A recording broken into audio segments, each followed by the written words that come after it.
में खड़े होकर उन्होंने वर्षों तक तपस्या की थी, तभी धरती पर गंगे माँ उत्पन्न हुए थे। तो आप भी ये पोस्चर जरूर करें। अगर नहीं कर रहे हैं तो मेरे कहने से एक बार कीजिए और फिर आप अपने अंदर बदलाव को महसूस कीजिए।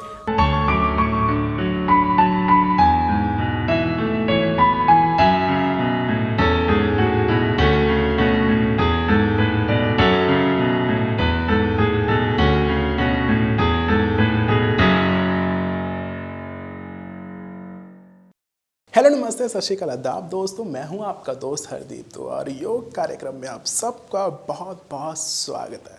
सो दोस्तों, आज का जो हमारा आसन है बहुत ही अच्छा आसन है। जो लोग कुदरत यानी कि नेचर से प्यार करते हैं, आपको बता दें कि उनको इस आसन के नाम से बहुत ही अच्छा यानी कि बहुत ज़्यादा प्यार भी होगा और करने में भी बहुत ज़्यादा मज़ा आएगा। जी हाँ, इस आसन का नाम है ट्री पोज यानी कि वृक्ष आसन। सो चलते हैं स्मार्ट सिटी लुधियाना के एवरेस्ट योगा एकेडमी में। So once again good morning to all my friends. So एक बार मैं फिर हाजिर हूँ आपके लिए एक नया आसन लेकर सिमे मक्कर मैम के साथ। सो आज हम बात करने वाले एक बहुत ही अच्छे आसन की, जिसके बारे में सुन के भी आपका भी मन रोमांचित हो जाएगा। इससे मन ही नहीं, आपका तन भी बहुत संतुष्ट होता है, बहुत खुशी मिलती है जब हम ये पोस्चर करते हैं। इसका नाम है वृक्षासन, जिसको हम ट्री पोज के नाम से भी जानते हैं। सो जब भी आप योग करते हैं तो कभी भी उसको फिजिकली ही ना देखें। हमेशा जब भी हम योग की बात करते हैं, चाहे हम आसनों की बात करें, प्राणायाम की बात करें, ध्यान की बात करें, सो हमेशा उनका एडवांटेज हमें फिजिकल रूप में भी, मेंटल रूप में भी और स्पिरिचुअल रूप में भी मिलता है। सो ऐसा ही आज का हमारा पोस्चर है, जिससे हम बहुत ज़्यादा बेनिफिट ले सकते हैं फिजिकली, मेंटली और स्पिरिचुअली भी। सो चलिए जानते हैं हम सिमे मैम से कि वृक्षासन करते कैसे हैं। सो सबसे पहले दोनों पैरों में कंफर्टेबल गैप रखते हुए हम लोग कोशिश करेंगे कि पहले दाएं पैर से शुरू करते हुए, राइट फुट से स्टार्ट करते हुए, इनहेल करते हुए अपने दाएं पैर को ऊपर उठाएं और फिर धीरे धीरे उसको हाथ से सपोर्ट करके अपने थाई पर लेकर जाएं। जो कुशन पार्ट है उस पर प्लेस करें।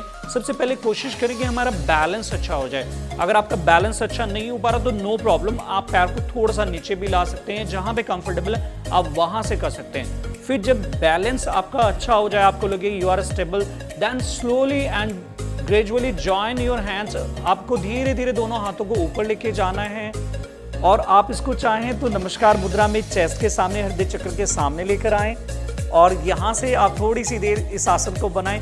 देखिए कितना खूबसूरत पोस्चर बनेगा आपका।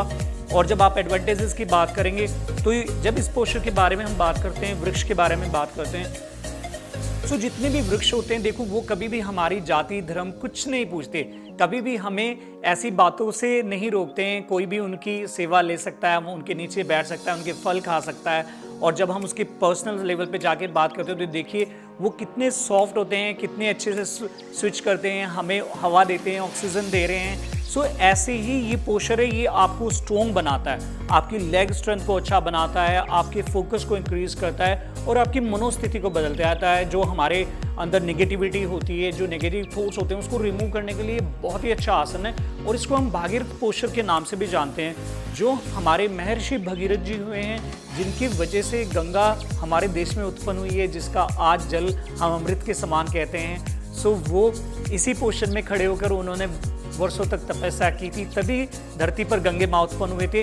तो आप भी ये पोस्चर जरूर करें। अगर नहीं कर रहे हैं तो मेरे कहने से एक बार कीजिए और फिर आप अपने अंदर बदलाव को महसूस कीजिए। पोस्चर में ध्यान रखना कि जैसे हम खड़े होते हैं तो कोशिश करें कि आपका नी बाहर की तरफ लगातार रोटेट करते रहें, बॉडी को स्ट्रेट रखें और आपकी आईज बिल्कुल सामने होनी चाहिए, ना बहुत ज़्यादा नीचे ना बहुत ज़्यादा ऊपर। और कोशिश करें कि किसी एक बिंदु पर ध्यान लगा कर रखें और जब थक जाएं तो धीरे धीरे उसको चेंज कर दें।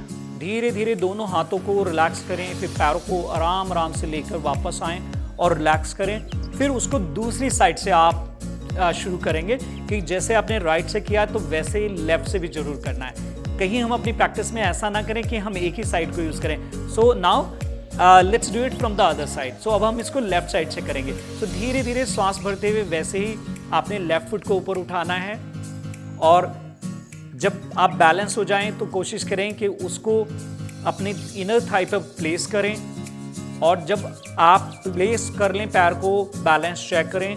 जैसे ही बैलेंस हो जाए तो दोनों हाथों को स्ट्रेच करें, आराम से इनहेल करते हुए दोनों हाथों को ऊपर ले जाएं और फिर धीरे धीरे वहाँ से अपने हृदय चक्र के सामने ले आएं, हार्ट चक्र के सामने ले आएं। सो आप हार्ट चक्र के साथ इसको जोड़ सकते हैं, आप अपने विशुद्धा चक्र के साथ इसको जोड़ सकते हैं। ये आपके चक्रास पे भी बहुत अच्छा इम्पैक्ट डालता है। सो आपने कोशिश करनी है जो इस तरह के पोस्चर है उनको दोनों साइड से प्रैक्टिस करना है और बिल्कुल आराम से करना है, कोई भी जल्दी ना करें कभी भी पोस्चर करते हुए, क्योंकि आप आसन में जाते कैसे हैं और आते कैसे हैं ये बहुत ज़्यादा इंपॉर्टेंट होता है। तो जो आपका टेक ऑफ है और लैंडिंग है that should be very comfortable. So फिर थोड़ी देर होल्ड रखें, जैसा होल्ड करें और जब होल्ड करें तो हमारी बॉडी प्रॉपर स्ट्रेच हो, बॉडी लूज ना हो, लेथार्जिक ना हो, तो आप तब उसका ज़्यादा एडवांटेज ले सकते हैं। फिर धीरे धीरे जब हम वापस आएँ या इससे अगर आप ऊपर ले जाके भी होल्ड कर सकते हैं। अगर कुछ लोग अच्छा प्रैक्टिस करते हैं जो एडवांस वाले हैं तो वो इसको इस तरह से भी प्रैक्टिस कर सकते हैं। सो उनको काफ़ी बेनिफिट मिलेंगे, दोनों आर्म्स को लगातार पीछे पुश करते जाएंगे। फिर जब आप थक जाएं तो धीरे से वापस आ जाएं, धीरे धीरे पैर को नीचे लेकर आएं और फिर धीरे धीरे अपने हाथों को भी आराम से रिलैक्स कर दें। फिर कंधों को रिलैक्स करके अपने आप को दोबारा रिफ्रेश करें अगले आसन के लिए। So thank you very much everyone, keep enjoying one asana every day with अस।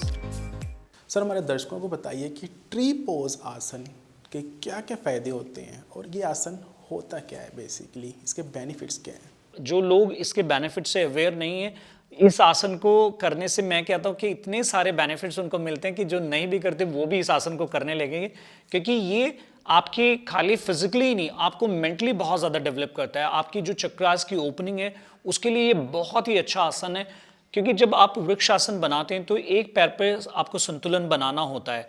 आप दाएं पैर से शुरू करते हैं फिर बाएं पैर पे करते हैं इसको, तो दोनों साइड्सों से हम इसको रिपीट करते हैं।